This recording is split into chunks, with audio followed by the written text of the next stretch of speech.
All right, let's get more now with Dodge Dorland, Chairman and Chief Investment Officer at Lander and Fust Capital Management.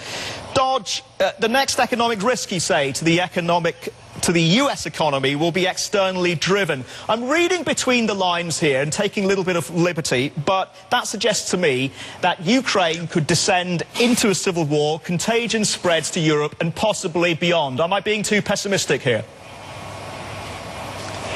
Well, you're on the right track. Ukraine is going to be more than it has been, and the perception will be more. We're going to be watching. Russia's been very clever in how it's been aggressive, and we're also watching the development of their pipeline that will be more directly available to the European community. Now, so far, Europe has not acted as a whole and has not come up with a defense against the aggressiveness that we're seeing in Russia. So that is going to be one concern for sure. And it's not going to be short-term.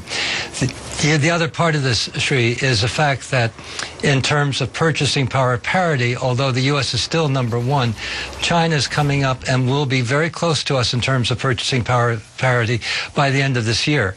That and the fact that the emerging markets are representing a much greater percent of world sales means that instead of the U.S. Sneezing and the rest of the world getting a cold, it'll be very much the opposite as we get into the next 2 or 3 years. The tail risks that you just now outlined, Dodge, are they the primary reasons why 2000 has proved so elusive for the S&P 500? Sri, that's what I'm looking at as much longer term. What's really proving elusive right now is the fact that our markets are still being valued on low interest rates. We have not made the transition yet. Thanks to Yellen, we haven't had any major bumps in the road so far. We do not expect to have any surprises coming out of her testimony later today.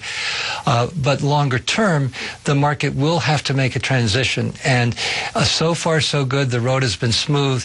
And it is very hard to make an investment decision now based on economic and fundamental improvements and the perception of the longer term, because the market's still looking at interest rates. It's not the major driver.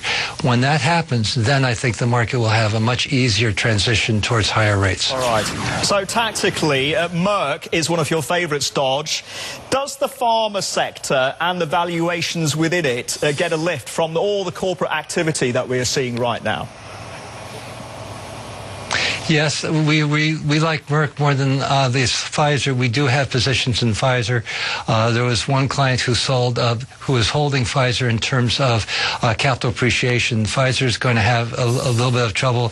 We'll see if they're going to bid up for AstraZeneca. But in terms of Merck, that we're seeing Merck as a very good income producer as well as capital appreciation, and that's really where we see the opportunities right now. We see that in natural resources, oil particularly. We see it in utilities. So there is a good reason to buy now and to hold for the longer term. But Dodge, you also said that Pfizer needs to be watching its dividend yield. Currently, it's at 3.77%. If it falls below a certain level, you say, they're going to be losing investors. What is the level, and why is it the dividend yield that we should be watching here?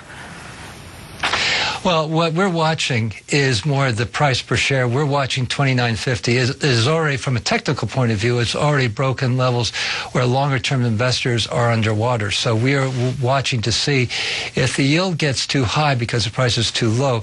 The perceived risk of holding it will be reflected in the price decreasing even below $29. And that's where there is a real risk of increased selling. Right now, it is coming up to some support levels, even though it's had obviously a very significant reduction in price.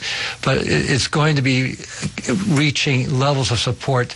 That is really where we're going to watch to see what the market does. Can it hold and let the longer term catch up with the bad news now, or will people be tired and not patient and sell? All right, Dodge, thank you so much for your time this afternoon, or evening for you, rather. Dodge Dorland, the Chairman and Chief Investment Officer at Lander and Fust Capital.